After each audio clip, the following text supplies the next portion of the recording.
Hail Biafra. This is Biafra Liberation Army Network coming to you again. Please do subscribe, like, share, and comment. Pay attention to this video. The North might break out of Nigeria very soon. Now, the presidency is raising hand up that the president of Niger Republic is inciting the northern Nigeria against Tinubu. How does that sound to you? Now, let's come to the indigenous people of the North. Normally, it's supposed to be Hausa people that owns the northern Nigeria, if not the system of ruling of the Fulanis. And when you look at Niger Republic, 60% of the people in Niger, the Nigerian, they speak Hausa language. Now, they see themselves as brothers. They don't see themselves as people from different countries. Know this and have peace. And that is why the hair was about to lose when France was pushing Tinubu to carry out military strike against Niger military leader. Now, look at what the Guardian newspaper reports this morning. It says, Niger leader inciting northern Nigeria against Tinubu says presidency. The game is becoming scarier because the North will never support anything Nigeria against Niger Republic. Rather, they will support everything about Niger Republic against Nigeria because Niger Republic is their brother. And they have concrete evidence from the information I have gathered that the allegation the Niger president laid against Tinubu happens to be true. So if at the end everything happens to be true and this thing continues like this, do you think they will fold their hands and not to support their brother? Now, let's go through the articles quickly to understand the stance of these people. Now, they said the presidency said claims by the military leader of Niger Republic, Abdulrahman Shani, that Nigeria is colluding with France to destabilize his country are designed to create bad blood between northern Nigeria and President Bola Tinubu. You see where the presidency is not taking the blame to. The special advisor to the president, Bola Tinubu, on policy and communication, Daniel Bwanda, said this in a video posted on his X page on Friday. Bwanda said the claims are baseless propaganda designed to create chaos and incite bad blood in northern Nigeria against Tinubu. Speaking in Abuja on Friday, Bwanda says Shani's choice of Hausa language of the North to convey his propaganda message lay credence to the fact that he is bent on waging war of words against the present administration. Yesterday, I came across a video, a despicable propaganda piece by the military head of state of the Niger Republic against the president of the Federal Republic of Nigeria. And this is what you often see with military interregnum, he said. Now, let me stop the article there. A lot of people will just come to social media. They'll say that what the Niger president is saying is not true. But they don't have evidence to counter his claim. We are living in a global world. This is, technological era. You cannot just come out and say something. The man gave evidence. The man was talking and he was giving signs, including the people they arrested that said Nigeria is arming them. Now, Niger Republic president is not the first person that said this, right? Former Nigeria head of intelligence agency Kunle Ondawumi said that the people he arrested, that they mentioned that including presidency, governors, senators are sponsoring them, terrorists. Nigeria head of intelligence agency said so. So, if another president of another sovereign country is saying the same thing, it looks so familiar and people would believe. They said people they arrested said so, and everything they said, Tinubu went to France, that Tinubu collected money, that Tinubu should come out clean. Yeah, so you see, my brother, this is the thing. In life, yeah, sometimes that is how life goes. Because how can I use a proverb to say a few things? What a man sows, that he reaps. He reaps. Okay. So you see these northerners, yeah? One thing with them is that you can't really. I blame Tinubu, but I will not overly blame Tinubu. Why do I say this? Is that, look, Africa, or let's just say Nigeria, let's just leave Africa, let's just say Nigeria, for example. If Nigeria had a united front, agenda that will serve the interests of Nigerians, they would have stayed out of all this international craziness going on. But now they cannot. Why? Because I'm trying to be brief, because otherwise I will take all the time in the world. Why? Okay. Because And be brief.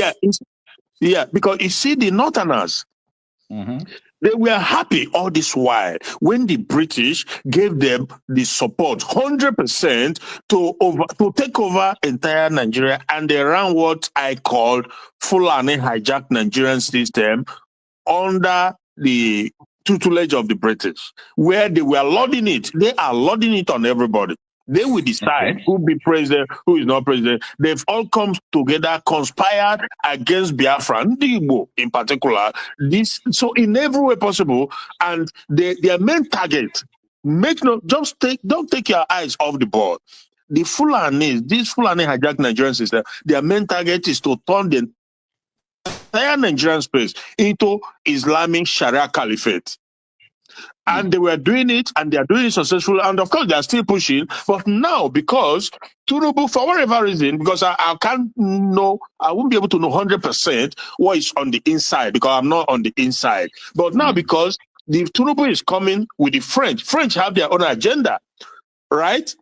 Now, they know that the agenda of the French is not going to serve them, the Fulanis. It's not going to serve their interest, because their interest is that everybody stay away, stay out of Nigeria affairs, so that they and their Islamic bodies sponsoring them, pushing them, and the British supporting them, so that they can eventually, slowly but surely, it doesn't matter how long it takes, take over Nigeria and turn it into Islamic Caliphate. Make no mistake about that. But now with French coming, it's a different ball game, because they're let me tell you, see these Fulanis or Northerners, whatever you want to call them. If there's war, let's just, for example, there's problem between Niger or Mali or Burkina versus Nigeria, they will take the side of those people. Do you know that? They are brothers. Exactly. They don't see us. They don't see us as their brother. I'm telling you, the gospel truth is bitter. For them, they see us as people ready to be conquered and Islamized and to serve the interests of the caliphate. That is how they see us, as Southerners. I am telling you the gospel truth. I am telling you the gospel truth. They don't see us. They see Niger and all these people as their own people, not us Southerners. So for them, they see opportunity to conquer us.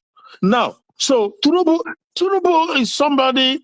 You can't even predict the man. I am telling you the truth. He's not my ideal candidate. He's not my preferred candidate, but he's looking like an equalizer. Because the French... What do you mean by equalizer? Sorry. What do you mean by equalizer? Because I want to get everything you are saying. Yeah, I looked at him as an equalizer, because he is able to do things that neither Jonathan nor Peter Obi will be able to do, in terms of trying to stand up to the Fulani Caliphate, the hegemony that has hijacked Nigeria. Yeah, he played them too. He played them. This guy looked like he was going to die the next day. All the while, during the election, he was falling, he was incoherent, he was this, he was that. And these people thought that he was going to go the way of Yaradua, that he's a man who is going to die the next day. But it turns out that this guy can even stay another 10 years. He can be around another 10 years. Well, I'm not God, but at least, physically speaking, he's doing so well. Physically, not what we saw during the campaign and the election, and they put Shetima there so that when the man kick bucket, Shetima will take over and jam it through our throats. Islamization. That is what it's all about. Now the French again have their own agenda, because these British or French, they are number one enemy of the black race. When I say this, it's so deep. If I have to elaborate to tell you why I say that. They are the number one enemy, because these are people who come together and decided that the black man, also owing to our own level of thinking and understanding, we're going to be subjected into the bottom of all races. Bottom of all races. Every other race in this world come before us. Now, but with them coming now, this caliphate in the north, they are shivering, because one, the French will come to get what they want to get, and that thing they want to get will serve their people. You know, so and the Sahel region, they've rejected the French because the French is not helping them to get what they want. Rather, the French are exploiting their natural resources. But them, on the other hand, want somebody who can support them to turn Nigeria into Islamic Caliphate. So that is the situation. That is how I look at it. But we see what God does. Because I always say that God will have the last laugh. We are people, a man who is down does not fear falling. For over a century, we as Biafran, we've been down. Over a century. Millions of my mom used to tell me the story of her, how she escaped Asaba massacre. Till this day. My father also told me how he escaped. You know, they even killed someone who helped him to escape during the war. You know, it's not a good story to remember. Anyway. Exactly. And you know what? Till this day, nobody is honorable enough to say we are sorry.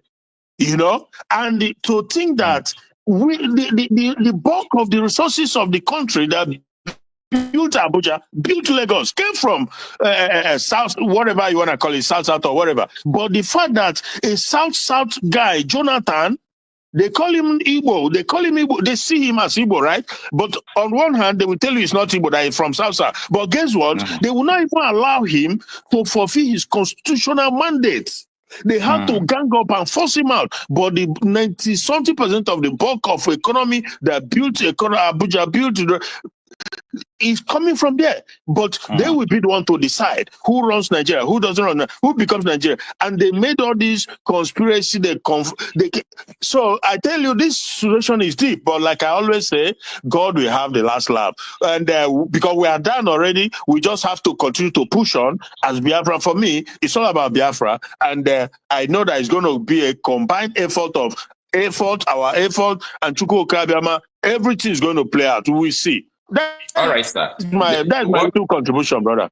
What I want to, just 1 minute before we start receiving WhatsApp call, what I want to ask you is this. You see, like for me, in my own opinion, I don't just want only Biafra to come. I wish that Africans can realize that despite we are brothers, but all our ethnic groups ought to be a different country. Yeah. We can form an alliance. Exactly. Brothers, we can do visa free to different countries like they do in Schengen area in Europe, like they do between Canada and America. You can just carry your car and enter another country for free. Because all this West, they don't need us to do what they want to do in Nigeria. They need one person, the president. Yeah. And it's difficult for you to question the president because this country is, is too large, and the heterogeneous nature of the people in it makes it difficult for you to question president. Even though the president is a thief, if you want to attack him, his people can say, or his religious people would say, him is our thief. When this person was there, you were not talking. You understand? So it's very difficult. I don't cut you off. With the Nigerian system, you can't even hold to account a governor who is Delta State or Imo State, Hope Uzodinma. Why? Because of the Nigerian system. Because Abuja will respond. Exactly. They will overwhelm you and they will slaughter you and you just die for nothing. But if we have our Biafra, for example, I'm telling you, it's not going to happen because we will fight and we will not have a Fulani hijacked Nigerian system that will unleash Abuja on us. If he tried to unleash terror on the Biafran people, him and his generation to come will never, they will be exiled. This is why you see when you saw this Western world, which I have lived for over more than 4 decades, or going to 4 decades, they are very meticulous when they do something. In the UK or Germany or Belgium or Netherlands, there's something you will commit as a leader. You will be banished. I am telling you this. In fact, that is why their leaders, they are very careful when they deal with their people, because they know that their people will unleash hell on them. And they and their generation will never. So this is the thing. It's this Nigerian factor that has destroyed everybody and destroyed everything. And it will never work. Now, Tinubu, if I were, but of course, I don't know, but Kunle said it the last time, said Tinubu will do well to do the right thing. And the right thing is just let these people go. Let Northerners go. go. If they want to go and form alliance with the Sahel people, fine, so be it. Because they seem to have a lot more commonalities. And let Southerners go and figure out what they want to. If it's 3, 4 nations, whatever, what is wrong with that? There are nations that are 1 million. There are those that are 2 millions. Luxembourg, these are less than maybe 1 million. Eh? So many. How many? So this is the situation, my brother. All right. Thank you so much, my brother. I think let's respond to some WhatsApp. A lot of people have been calling from WhatsApp.